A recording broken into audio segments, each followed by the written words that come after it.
pessoal, beleza? Fábio Marçal aqui de novo para mais uma correção barra comentário de questões de concurso público. Hoje nós vamos ver 3 questões aí da banca IGDRH, né, uma prova que foi feita para o SESI São Paulo, para o cargo de professor de educação básica 1. Então, temos aí 3 vídeos anteriores dessa mesma prova. Vou deixar os links dos vídeos aqui no card. Você pode acessá-los. Inclusive, essa prova também está disponível para download aí na descrição do vídeo.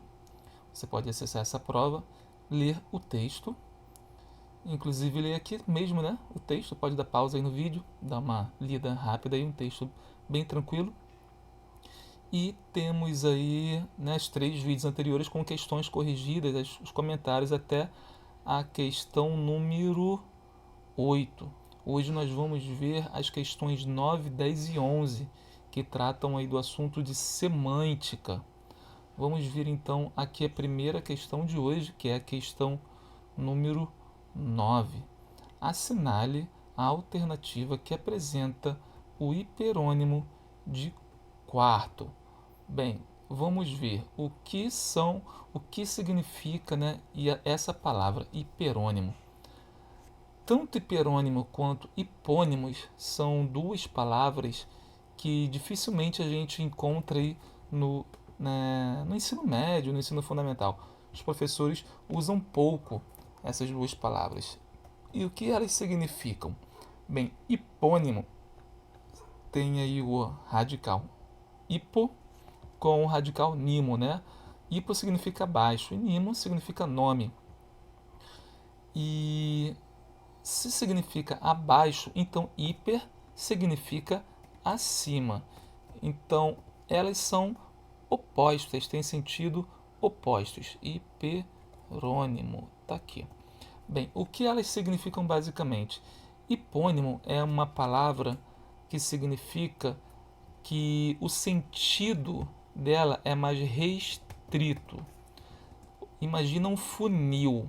É como se o hipônimo ele fosse a parte mais estreita do funil em termos de palavra. É uma palavra mais específica. E hiperônimo é uma palavra mais geral, mais genérica. Isso se referindo ao mesmo assunto. Vamos ver isso na prática como que funciona. Vamos pegar a palavra pessoa. Palavra pessoa e a palavra homem. Temos aí 2 palavras que significam, né, têm significados parecidos. Um homem é uma pessoa e uma pessoa é um homem.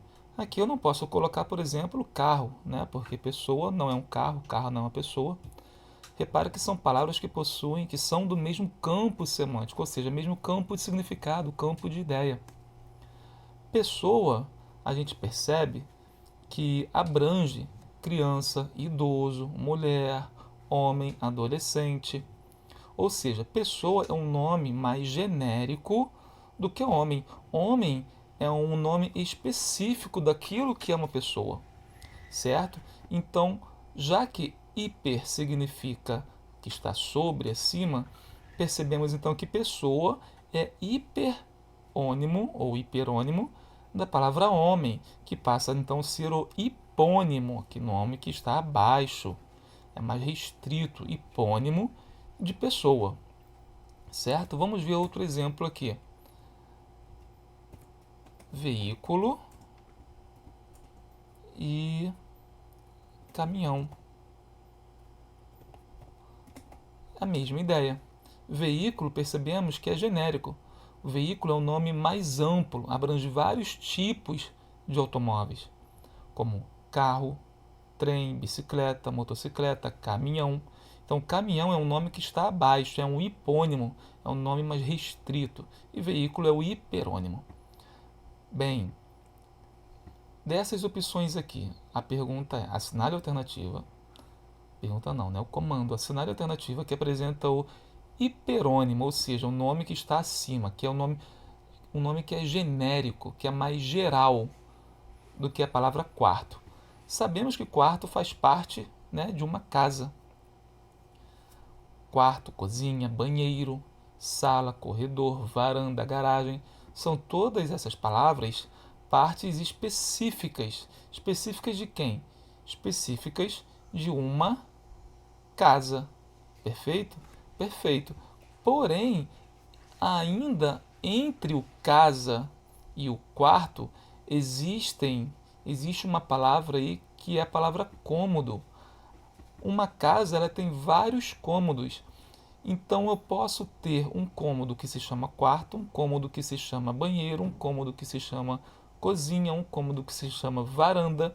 Então temos três palavras aqui que são muito parecidas, né? Se confundem muito, que é casa, cômodo e neste caso quarto.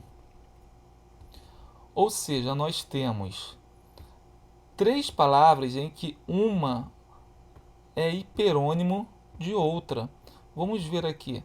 Casa, ela é um nome mais genérico, abrange cômodos. E cômodo é um nome mais genérico do que quarto. Cômodo, ele é hipônimo de casa, mas ele é hiperônimo de quarto. Casa, ela é hiperônimo de cômodo e cômodo hiperônimo de quarto. Beleza? Então temos aí mais próximo, né, do que casa é a palavra cômodo para a palavra quarto, assim como para a palavra banheiro, para a palavra corredor, né, garagem. Todas elas são cômodos. Então a palavra aqui que é hipônimo para quarto é cômodo, letra D. Fábio, nunca vi essas palavras na minha vida, hiperônimo, hipônimo. Bem, esse assunto, né, é um assunto que faz parte de semântica. Semântica é um assunto que ele é pouco visto mesmo, né, nas escolas, principalmente essas nomenclaturas.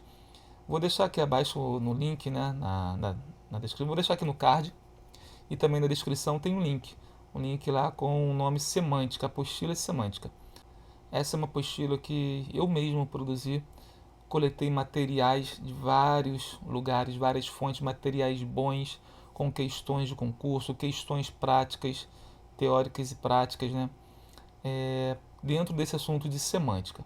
Repara quantos assuntos que tem aqui: texto, discurso, significação das palavras, que é onde aparece hipônimo e hiperônimo, valor dos sufixos, que aparece bastante em questões de semântica em provas, coesão, coerência, deixis, anáfora e catáfora, importantíssima anáfora e catáfora, linguagem verbal e não verbal, intertextualidade, variações e variedade linguísticas, funções de linguagem, empregos de palavras e expressões, interpretação de textos, gêneros textuais. É uma apostila que está muito completa nessa parte de semântica. Temos aqui 80 páginas com questões de concurso e questões práticas, né, para exercício de fixação. Tudo com teorias também, com exemplos, bastante conteúdo para você ler, aprender, entender de fato essa parte de semântica para o seu concurso público. Vou deixar aqui abaixo na descrição, você pode buscar e acessar e aproveitar, né? Bem, temos aqui então agora a questão número 10. Preencha as lacunas da frase abaixo e em seguida assinale a alternativa com a correspondência correta. No texto, Memórias de um Quarto de Despejo tem-se o nível de linguagem. O que é nível de linguagem? Nível de linguagem é uma linguagem formal, semiformal ou informal. Né? Alguns também podem chamar de linguagem informal, chamar de linguagem coloquial. O que é isso? Linguagem formal e linguagem informal. Linguagem formal é aquela que segue a forma, ou seja, aquela que segue as normas gramaticais, né? As normas da gramática. É a norma culta, propriamente dita. Né? E o que é a linguagem informal? O in é o prefixo de negação que nega, né, a palavra formal. Então, informal é aquilo que não é formal, aquilo que não está de acordo com a norma culta. Ou seja, aquilo que é mais próximo do coloquial. Coloquial vem de colóquio, significa fala. Então a linguagem informal é aquela mais próxima da fala, que não segue as normas gramaticais, não segue a forma. Claro que vai ter palavras, vão ter expressões, sintaxe, algumas questões gramaticais que vão ser próximas da gramática, né, do nível culto, mas muita parte, né, muita estrutura da linguagem informal coloquial não segue as normas gramaticais. Ela também é chamada aí, né, como eu já falei, de linguagem coloquial, é que não segue a norma. Tem muitas gírias, tem às vezes um erro de ortografia, um erro de concordância verbal, concordância nominal, erros de acentuação. Beleza? Então vamos ver aqui, de acordo com o nosso texto, você pode dar uma lida lá no texto e a gente vai reparar que o texto ele está seguindo a gramática, né? Ele está bem escrito, ele está com uma linguagem bem próxima aí da norma culta. Na verdade, está de acordo, né, com a norma culta. Podemos ver aqui, por exemplo, em um período em que o termo apropriação cultural está tão em voga, como podemos promover no outro parágrafo. Quem não possui em casa um quartinho, um armário ou uma gaveta que serve unicamente? Terceiro, Carolina Maria de Jesus nasceu em 1914. Então a gente vai reparar que é um texto informativo que segue as normas gramaticais. Né? Um termo que foi publicado aqui num blog, né, óbvio, SMAG. Então, um blog em que o autor aí, né, se preocupou em fazer um texto informativo, trazendo aí uma resenha de um livro, né, uma resenha de uma obra, e seguindo as normas gramaticais na sua escrita, beleza? Então, de acordo com esse essa observação, podemos responder que nível de linguagem formal, temos aqui a letra C e a letra D, formal, pois observa-se o quê? Cuidado com o vocabulário e com as regras gramaticais estabelecidas. Sim, exatamente isso, né, que acabei de explicar para vocês. E na letra D, uso de palavras comuns ao registro falado, além do uso de regionalismos. Não, isso aqui é característica justamente da linguagem informal, a linguagem coloquial, que é mais próximo da fala. Uso de palavras comuns ao registro falado e regionalismo, ou seja, gírias, né, sotaques, expressões que são próprias de uma região. Né? Então, resposta aí, letra C. Perfeito? Inclusive esse assunto aqui, gente, linguagem formal, linguagem informal, coloquial, variações linguísticas, também está tudo dentro daquela apostila que eu acabei de falar para vocês agora há pouco, tá? Deixo o link novamente aqui para você acessar. Então, é uma apostila que está bem completa. Tudo isso que eu acabei de falar tem explicado com exemplos lá naquela apostila. Questão número 11. Em qual dos trechos a seguir há uso da linguagem conotativa? Esse também, linguagem conotativa, linguagem denotativa, também tem na apostila. Novamente, repito, aquela apostila de semântica está bem completa para o concurso. Repare que esses assuntos e essas nomenclaturas específicas, né, nomenclaturas técnicas, conotação, hiperônimo, hipônimo, denotação, linguagem formal, informal, são palavras que, na verdade, elas que definem um acerto de uma prova. Porque se você não souber o que ela significa, você não tem como responder. Então, professor, você já usou esse conteúdo aí para concurso? Eu sempre uso essa apostila. A apostila, essa que eu estou mostrando para vocês aí, né? A apostila que eu indiquei para vocês, ela é a apostila que eu mesmo estudo e estudei bastante. Fui aprovado em diversos concursos com o conteúdo dela. Então, tá em uma apostila aí, você não vai se arrepender em obter, vale muito a pena. Em qual dos trechos a seguir há uso da linguagem conotativa? O que é linguagem conotativa? Temos então essa expressão, né, conotação e denotação, essas duas expressões. Vou colocar mais aqui abaixo para ficar mais visível. Conotação e denotação. Denotação é a linguagem literal, é aquilo que é mais próximo do real, né? Ou do que pelo menos é mais usado. E conotação é a linguagem figurada. Por quê? Como assim o que é mais usado? Bem, vamos pegar, por exemplo, a palavra crânio. Quando a gente fala a palavra crânio, na nossa, né, primeira imagem, a primeira figura que vem na nossa mente, né, é do osso, né, da parte do esqueleto humano que possui o cérebro, né, o nosso rosto. o crânio propriamente dito, ou seja, aquele sentido principal, o sentido mais usual, mais conhecido. Mas se eu chamar alguém de crânio, você é um crânio. Não estou querendo dizer que ela é um esqueleto, né? Que ela é parte de um esqueleto. Quero dizer que ela é muito inteligente, porque crânio aí, né, faz parte da, né, é o capacete do cérebro, né? É o que protege o cérebro. E o cérebro é aquela parte responsável pela inteligência, pelo pensamento. Então, quando eu chamo alguém de crânio, eu digo que ela é inteligente. Então, seguiu aí um sentido figurado, um sentido metafórico. Então, digo que está no sentido conotativo. É a conotação. Eu chamar alguém de crânio, eu estou fazendo uma conotação, estou usando o sentido conotativo. Isso eu falo, eu vi um crânio na aula de biologia, então eu vi o osso, né, propriamente dito. Bem, tendo agora essa explicação já concedida, vamos aí ver as opções. Qual que apresenta, né, que aparece o uso da linguagem conotativa? Letra A. Carolina Maria de Jesus nasceu em 1914 em Minas Gerais. Temos aqui um sentido totalmente literal, né? Totalmente real. É um fato, nasceu em 1914, é o ano, a data, em Minas Gerais, o nome do lugar onde ela nasceu. Aqui é o nome dela todo, então não tem nada aí que tenha um sentido figurado, um sentido metafórico. Letra B. Um passeio por qualquer cidade brasileira. Passeio também está no sentido real, sentido literal, que é, né, dar uma volta, caminhar, nos prova que o problema ainda não foi resolvido. Também aqui não aparece, né, problema, é algo que é genérico, serve para várias situações, mas não está no sentido figurado. Realmente, o problema aqui está no sentido de problema, um problema que foi apresentado lá no texto. E nos prova que também está no sentido de de confirmação, né, de confirmar.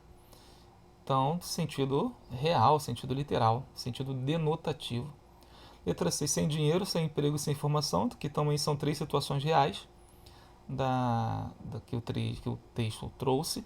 Ela se mudou para uma das primeiras favelas do Brasil. Favelas também está no sentido real, né?